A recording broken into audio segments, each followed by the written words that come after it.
Hey everyone, Hans here. Hope everyone's doing well. Today I was minding my business essentially, and I suddenly it dawned on me that there is a type of person that I also get confronted with, aside from several other types that I've described before.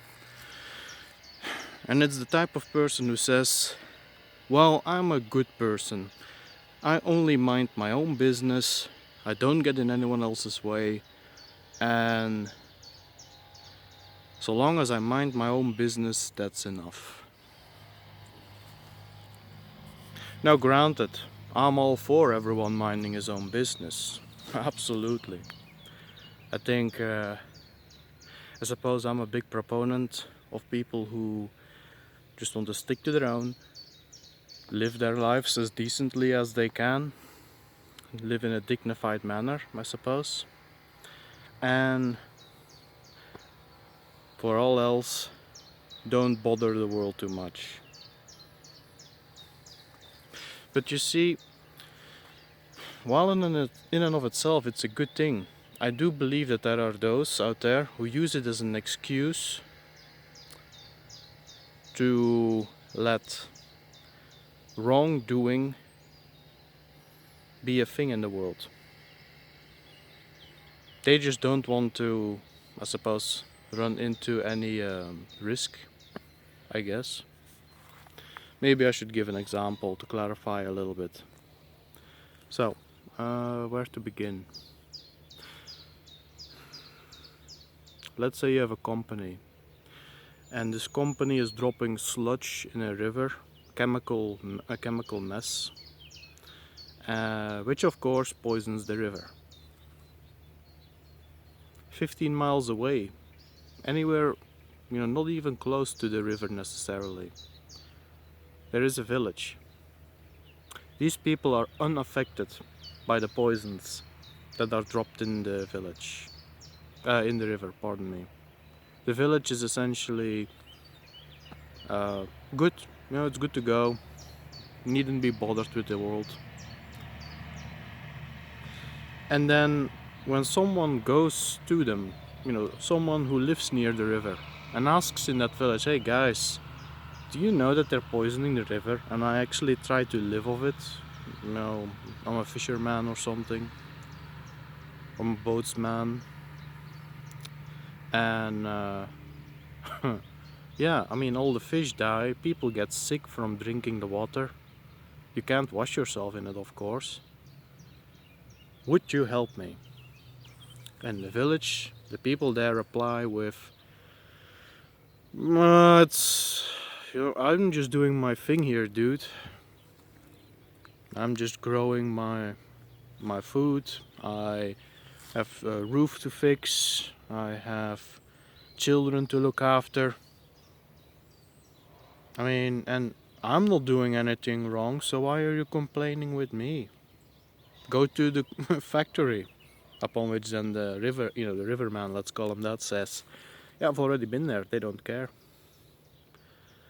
They don't care, and I can't do anything by myself." I mean, sure, there are older people who live by the river also want to try to do something, but we don't have the financial means together to compete in this society that revolves around money and not decency. And now I'm gonna ask you, I'm gonna present you this question. You don't need to answer it straight away. It's something to think about. Do you think it's a respectable attitude of the people in that one village to say that? I don't live near the river, it's not my issue. I'm doing my own stuff here and I'm not bothering anyone. So, yeah, tough luck, I suppose. Is that respectable? Personally, I have my doubts about that.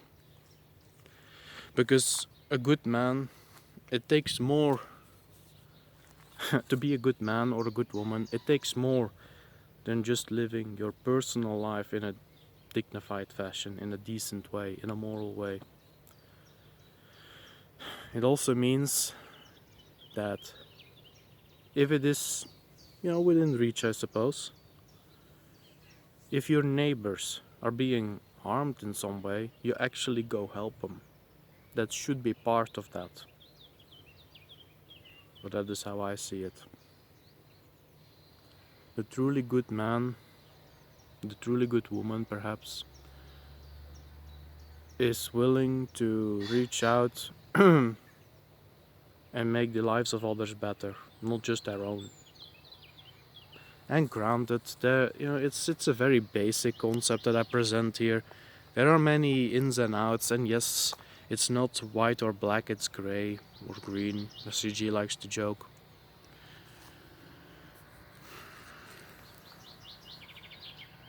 I mean, that is just weighing off one for the other. But there are many things that come into play, right?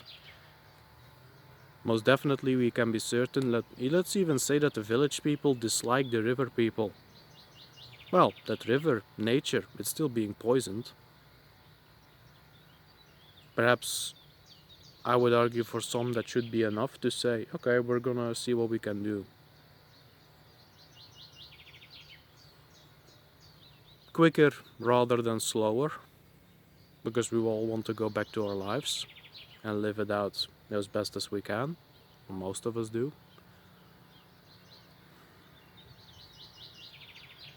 Yeah. And if not that, even if you can't stand the other guy, it's like, okay, I can't, village people say we can't stand the river people, but they don't deserve that. They don't deserve a poisoned river. I like to think that is what a good man or a good woman is able to say and then act upon. Now, why do I bring this up? Why is this important? It's because there are many people out there, unfortunately, who could be doing the right thing, who should be acting, who should be supporting others, and they're just not doing it. Because they so desperately want to cling on to their own lives. And I know, life is tough these days in society. All the pressure, financial, social, the pariahs that whites are becoming in, everywhere on the planet, not even just their own nations. It's tough, and to take even more on yourself, I know. It can be hard, it can be tiring. But it is still the right thing to do, to put a stop to that. I would argue it is at any rate.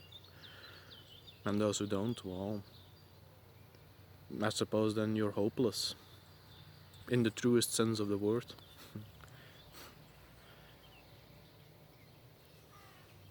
But then, let's continue with the analogy a little bit further. So, they ignore the river.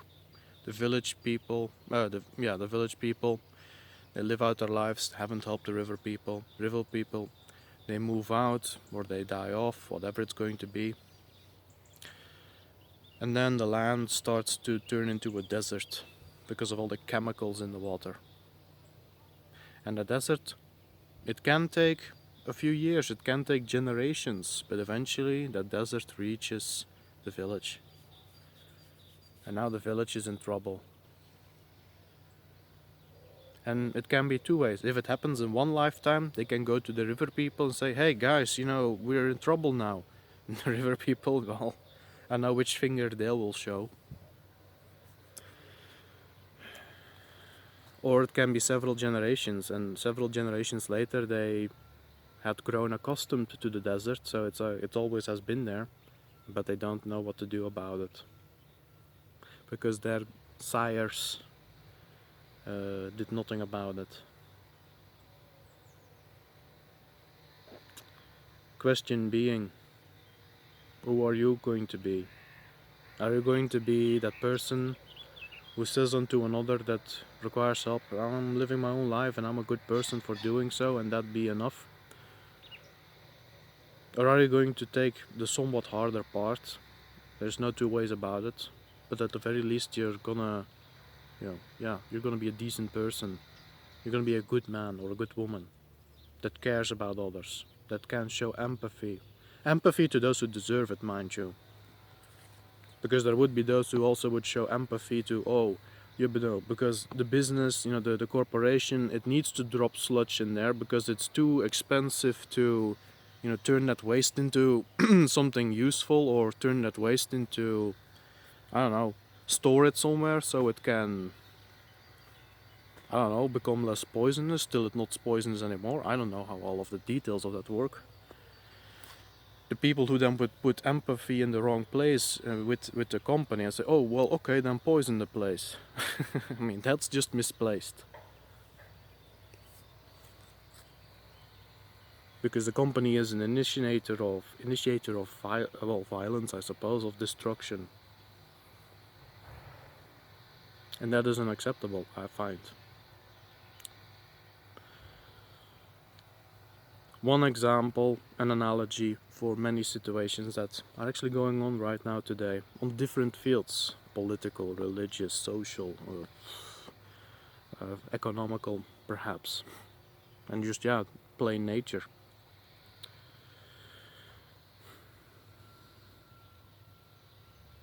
Through law, I suppose.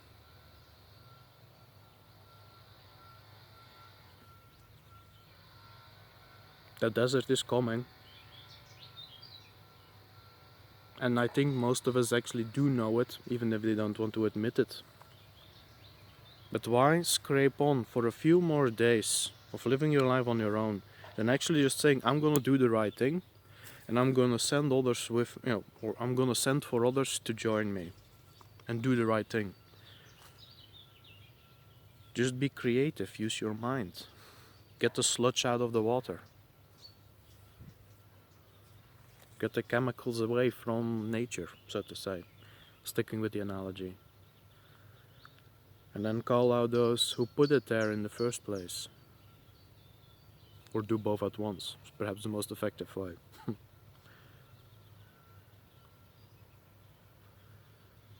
And then, when that all of that dust is settled,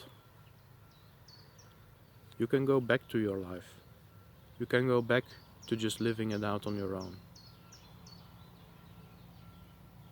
And guess what the difference is going to be with doing it straight away and after you fix things?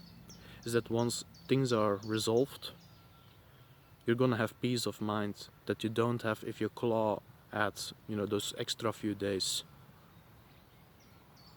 You're gonna be all the more happier for it. And not only that, you will have a reason to be proud. How there is so few people who grow old with grace. As some quote from, I don't remember who it was. The quote is not the ending of wisdom or the end of wisdom, it's the beginning. It requires for you to question that. So few people grow old with grace. Imagine how unique and special that would make you if you would be one of those who would be able to do so. I aim to do so. Live up to in, I don't know, in my 90s. Still trying to be as fit as I can be. And have people in my community look at me and say, hey, victory or failure, at least he tried. At minimum that. Rather than pretending that everything is just okay and you have to deal with some old useless grump that didn't do anything for them, even before they were born. Couldn't be arsed. You think on that who is going to respect you more. You think on that who is going to have more reason to be proud of him or herself. And who is going to live the happier and truly dignified life. And that's what I got for today. May you all have a good one, and bye-bye.